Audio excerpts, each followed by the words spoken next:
श्रीमन्नारायणाय चरणौ शरणं प्रपद्ये। श्रीमते नारायणाय। ॐ नमो नारायणाय। श्रीमते नारायणाय। निगमकल्पतरोर्गलितं फलं सुखमृगमुखादमृता द्रवसंयुतं पिबतु भागवतं रसमालयं मुहुरहो रसिका भुवि भावुका। मुहुरहो रसिका भुवि भावुका। जय श्री राधे कृष्ण। कल तक पूर्व के वीडियो में हमने देखा श्री गोकर्ण जी श्री आत्मदेव को बड़े ही सुंदर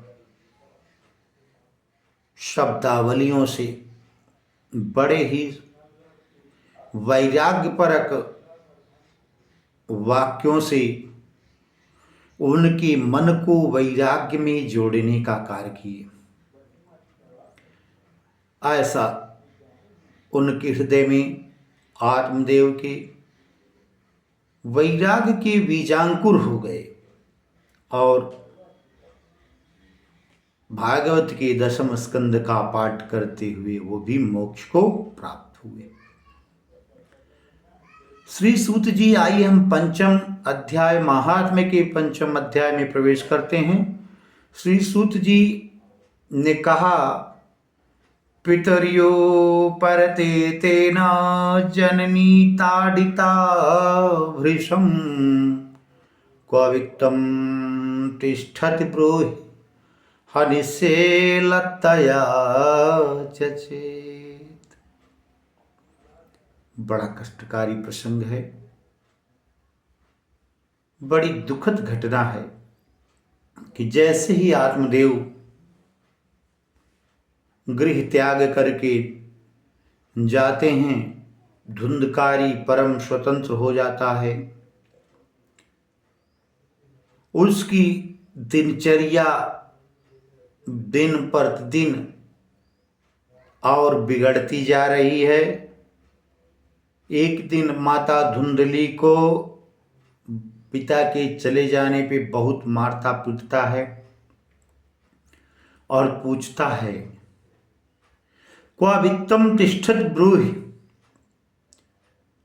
कहाँ धन रखी हो बताओ, नहीं तो हनिस्या लतया चेत, नहीं तो तुमको मुंह में कपड़े भर के मार डालूंगा। इस प्रकार से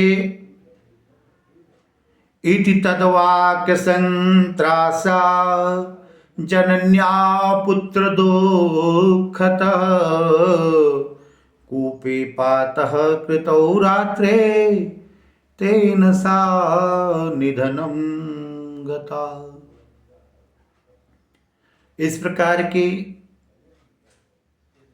आचरण को देखकर धुंधली को भी परम कष्ट की प्राप्ति होती,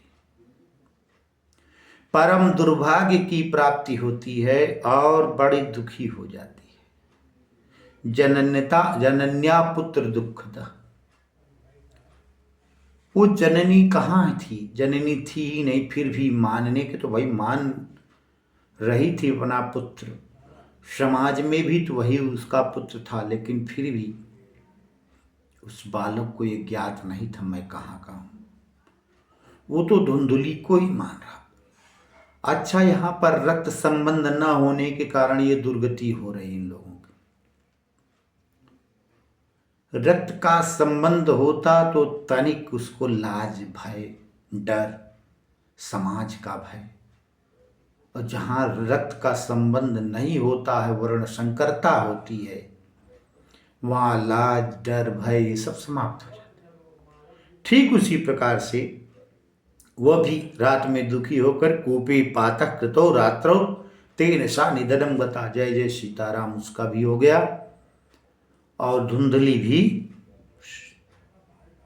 समाप्त, अर्थात उसकी भी जीवन की लीला यहीं पर समाप्त हो जाती है। वो भी कितनी दुर्दांत कि कुएं में गिरकर मर जाती है। इसके बाद गोकर्ण तीर्थ यात्रार्थम निर्गतो योग संस्थिता।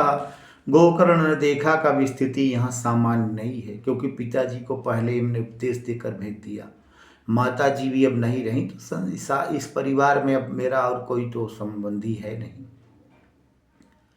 ये धुंधकारी जी परम स्वतंत्र हैं, इनको छोड़ करके वो भी कहें हम तीर्थ यात्रा पर जाएंगे, और बहाना या मान लीजिए तीर्थ यात्रा का आश्रय लेकर निर्गतो योग संस्थिता जान करके वो निकल जाते हैं।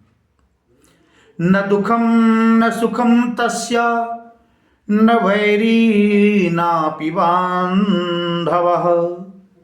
क्योंकि ऐसे जीव गोकर्ण जी, जिसका न कोई बंधु था, न कोई दुख था, न सुख था, न कोई बैरी था, न कोई बांधव था, सब कुछ समान रूप से मानने वाले गोकर्ण जी भी वहाँ उस गृह का त्याग करके निकल जाते हैं और धुंधकारी पूर्ण रूप से स्वतंत्र हो गया। तो उसकी दिनचर्या क्या थी? धुंधकारी गृहे तिष्ठा पंचपर्णवधूव्रत अत्युग्र कर्म कर्ता च तत्पोषण विमूढ़धि। 5 गणिकाओं को ला करके घर में रखता है और उन्हीं के पोषण करने में अत्युग्र कर्म करने लगता है। और उसके कर्म कितने घृणित हैं, इसका वर्णन कितना ही कहें, क्या ही कहें। मानी इस प्रकार से उसकी दिनचर्या इतनी बिगड़ गई कि माँ भी खत्म हो गई, भाई भी चला गया, पिता भी चला, लेकिन उसको किसी प्रकार का कोई भय नहीं था। आगे उसकी दिनचर्या का विवरण हम अलग से दूसरे वीडियो में उपस्थित होंगे लेकर के। तब तक के लिए जय श्री कृष्ण, जय श्री राधे श्याम।